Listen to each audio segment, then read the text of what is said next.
what a build-up to this particular wine. Look, in the end, 3 major events have happened in the build-up to this wine. Number one, we're looking at one of the flag bearers of the natural wine movement, which, just as a side note, does beg some questions about what the unnatural wine movement is, because it's my belief that in the end, no matter how overproduced or underproduced a particular wine is, in the end, it's still fermented grape juice, which is a natural process. Anyway, side issue. Number one, flag bearer. And that flag bearer is Pheasant's Tears.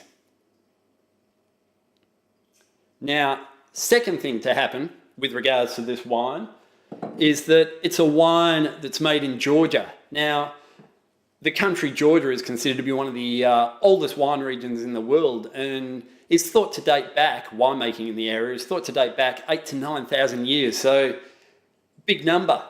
Number two, with regards to that aspect of the wine, is that the variety, Rkatsiteli, and I hope I've done the pronunciation justice there, but Rkatsiteli, seeds of this variety have been found during archaeological digs within the big clay pots of which this wine is fermented, dating back to around 3,000 years. So we've got a 9,000-year-old winemaking region, 3,000-year-old variety. Overlay that with the fact that Pheasant's Tears are still using the same winemaking technique that was used back 8,000 to 9,000 years, which involves basically fermenting white wines on skins in quervy or big clay pots under the ground. So, yeah, this sort of ancient traditional dimension to this wine. So that's the second thing. Number three is that the Victorian distributor of this wine refused to talk about it. They did not want to be on video talking about this wine, which, you know, it gave it sort of it gave it an extra layer of mystique to me. It was the dentist that couldn't show his face on television. So, you know, 3 things. We've got a flag bearer, we've got this really just ancient traditional aspect to the wine that won't be talked about. So having said all that, you know, I came to reviewing the wine and I was like, Craig, booze hunter, this is an impromptu wine review, but you know, you're way overthinking this and we haven't even opened the wine yet. So look, I took a deep breath and thought, just approach this wine as you would any other.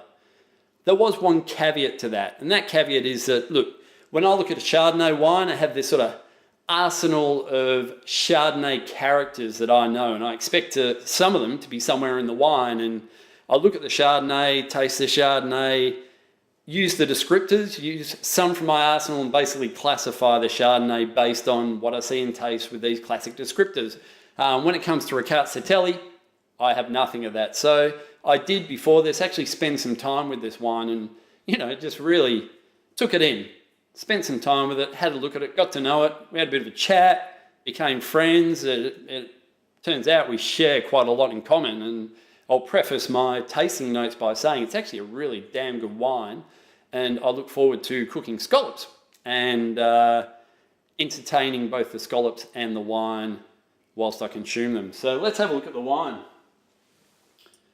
Colour, something I forgot to note, is that with this ancient technique, it results in these amber-coloured whites. So not green for go, not red for stop, but amber for speed up.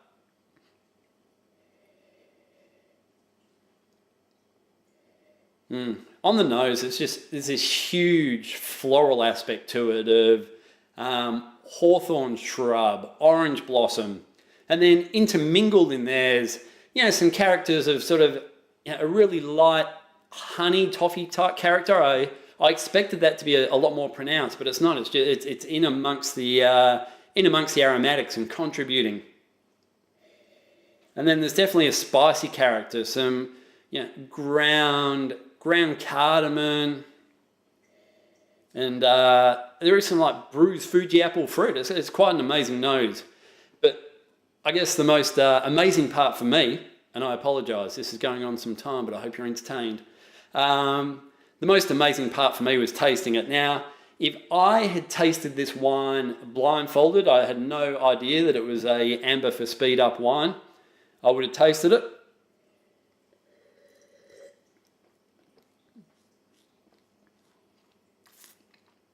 Had a perplexed look on my blindfolded face, and my best guess would have actually been a young Nebbiolo made in the traditional Nebbiolo style with really fine, grippy tannins, because this wine is, on one level, it's ultra dry in the mouth. It's fine, it's grippy, having been fermented on skins with seeds, you know, there's plenty of tannin there. But really, yeah, fine, dry tannins, and quite, you know, I'm loving them. And then Paradox, as you know, I love Paradox in wine. Paradoxically to that, there's this real fullness to the mouth and almost a fruit sweetness that layers the mouth. Look, ultra dry, but a fruit sweetness layering the mouth. And look, in the end, I'd love to drink this wine again. I might grab a few more bottles of it. And in the end, I give it a very cool out of 10, and I very much enjoyed the experience of opening my first Pheasant's Tears wine. So, peace, stay awesome, the Booze Hunter.